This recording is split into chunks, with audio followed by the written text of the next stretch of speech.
दोस्तों, इजराइल और हमास के बीच जो संघर्ष चल रहा था उसकी बरसी होने जा रही है, यानी एक साल पूरा हो गया और इन सब के बीच एक बहुत बड़ी धमाकेदार खबर निकलकर सामने आई है। यानी एक साल के भीतर जो कुछ घटा वो तो अलग बात है, लेकिन 7 अक्टूबर को एक बड़ा हमला इजराइल पर फिर से होने जा रहा है। यह मामला हमास नहीं करने जा रहा है, ईरान अकेले नहीं करने जा रहा, रूस के साथ साथ कई ऐसे देश हैं जिन्होंने डंके की चोट पर ऐलान कर दिया। अब इजराइल के खिलाफ पूर्ण युद्ध का ऐलान होगा। जी हां, आज की ऐसी खबर दिखाने जा रहा हूं जिसके बाद इजराइल पूरी तरह से थर्रा उठा है। आज की ये खबर आखिर तक वीडियो में जरूर देखिएगा, क्योंकि आज एक नहीं, दो नहीं, तीन नहीं, कई खबरें हैं। क्या इस संघर्ष की पहली बरसी पर इजराइल का पूरा नक्शा दुनिया के नक्शे से मिट जाएगा? द लाइव टीवी, सच सबसे आगे। नमस्कार, मैं हूं प्रज्वल गौतम और आप देख रहे हैं द लाइव टीवी। जी हां, 7 अक्टूबर वो तारीख जो कभी इजराइल भूलेगा नहीं। इजराइल पर पहला हमला बड़े कमजोर संगठन हमास ने किया था। बार बार आप कहते होंगे कि कमजोर संगठन हमास को क्यों बताते, एक साल बिता तो दिया, एक साल तक कुछ कर ही नहीं पाया हमास का इजराइल। लेकिन कमजोर संगठन इसलिए कहता हूं दोस्तों, क्योंकि हमास ने अपने दम पर, जबकि मुस्लिम कंट्री से घिरा हुआ है इजराइल, फिलिस्तीन, उसके बावजूद इन यहूदी के खिलाफ, इजराइल के खिलाफ आवाज नहीं उठा पाया कोई देश। अपने दम पर हमास ने हैंड पंप होता है ना, उसके पाइप काट कर मिसाइल बनाई थी। और पिछले साल 7 अक्टूबर को जो हमले हुए थे इजराइल पर, इन्हीं पाइपलाइन से हुए थे, हैंड पंप के बनी हुई मिसाइल से। उसके बाद तमाम देश आए और फिर ऐसे ऐसे लड़ाका संगठन आ गए, हूती लड़ाके आ गए, हिजबुल्लाह आ गए, सिया सुन्नी का भेद मिट गया, सब कुछ हो गया। अब क्या है, घिर तो गया ये इजराइल, बरसी आ गई है और इस बरसी पर एक बड़े हमले की प्लानिंग चल रही है। खबर क्या है? ब्रेकिंग, इजराइल से जंग के बीच रूस ने S-400 anti defence missile system Iran को सौंप दिया है। S-400 किसी भी तरह के फाइटर जेट्स मिसाइल को मार गिराने में सक्षम है।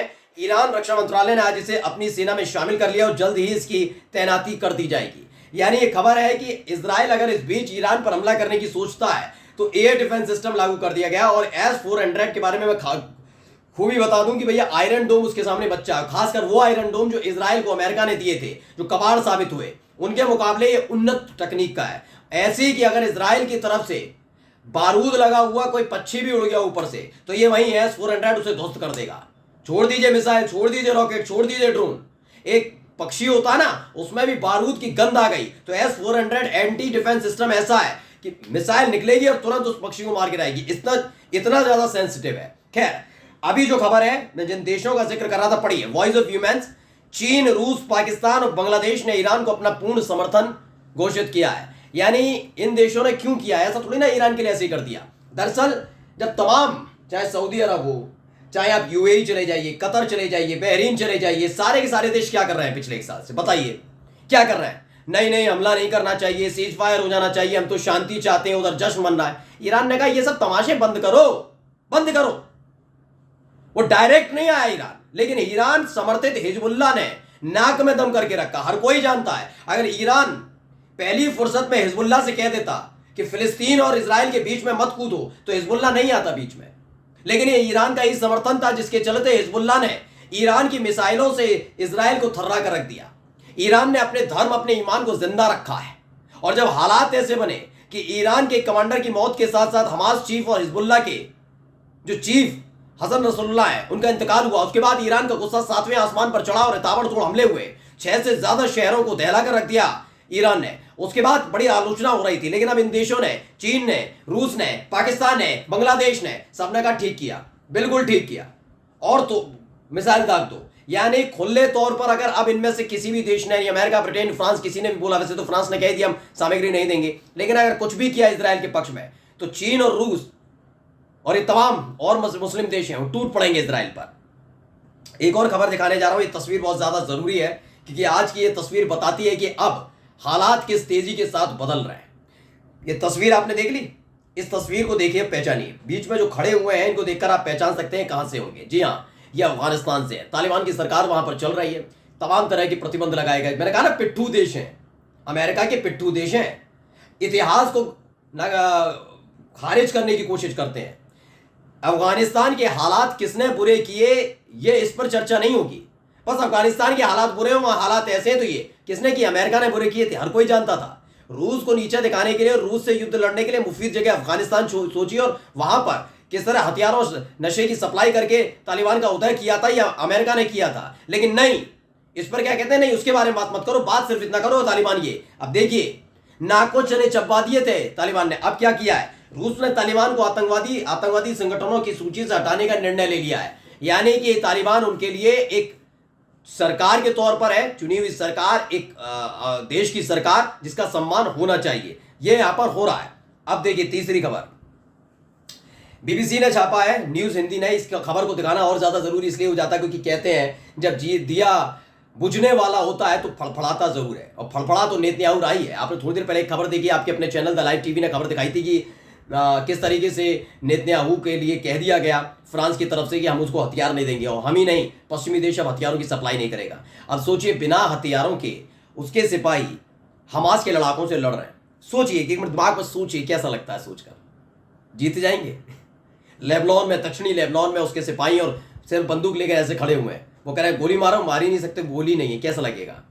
है रॉकेट लॉन्चर है लेकिन मारो, रॉकेट है ही नहीं है, मिसाइल नहीं है, सब सामान है, साजो सामान सारा, लेकिन बारूद ही नहीं है, क्या करेंगे? हारेंगे जीतेंगे? वही होने जा रहा है। इसलिए बौखला गया नेतन्याहू धमकी देने पर रहा है फ्रांस को, अंटचंड बात कर रहे थे। और अब देखिए इसकी एवज में इन्होंने क्या किया, एक मस्जिद को निशाना बनाया गजा के अंदर।